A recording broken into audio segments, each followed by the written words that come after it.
The Ipuwer Papyrus is a single-sheet papyrus held in the Dutch National Museum of Antiquities in Leiden, Netherlands, holding the incomplete text of a work called the Admonitions of Ipuwer. The papyrus dates from around 1250 BCE, and Admonitions is normally dated to the 18th century BCE. Chronology. Only those periods relevant to the papyrus are included. Note that dates are approximate and can vary from one source to another. Old Kingdom, c. 2686-2125. First Intermediate Period, c. 2160-2055. Middle Kingdom, c. 2055-1650. 11th Dynasty, 12th Dynasty, 13th Dynasty. Second Intermediate Period, c. 1650-1550. New Kingdom, c. 1550-1069. Third Intermediate Period, c. 1069-644. Origins and content. The Admonitions of Ipuwer is normally dated to the 13th dynasty of Egypt, and certainly no earlier than the 12th.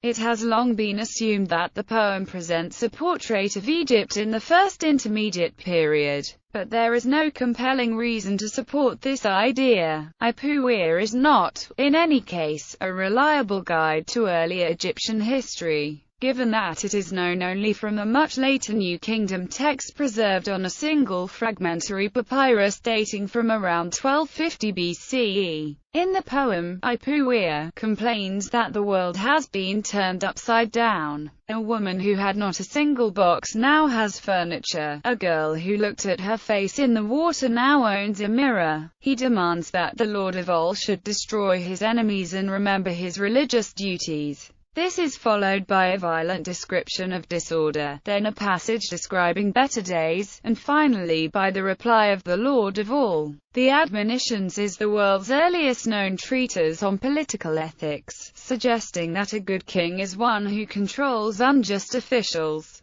thus carrying out the will of the gods. It is a textual lamentation, close to Sumerian city laments and to Egyptian laments for the dead, using the past as a gloomy backdrop to an ideal future. Ipuwer and the Book of Exodus. The archaeological evidence does not support the story of the Exodus, and most histories of ancient Israel no longer consider it relevant to the story of Israel's emergence. Nevertheless, Ipuwer is often put forward in popular literature as confirmation of the biblical account, most notably because of its statement that the river is blood, and its frequent references to servants running away. These arguments ignore the many points on which Ipuwer contradicts Exodus, such as the fact that its Asiatics are arriving in Egypt rather than leaving, and the likelihood that the river is blood phrase may refer to the red sediment coloring the Nile during disastrous floods, or may simply be a poetic image of turmoil.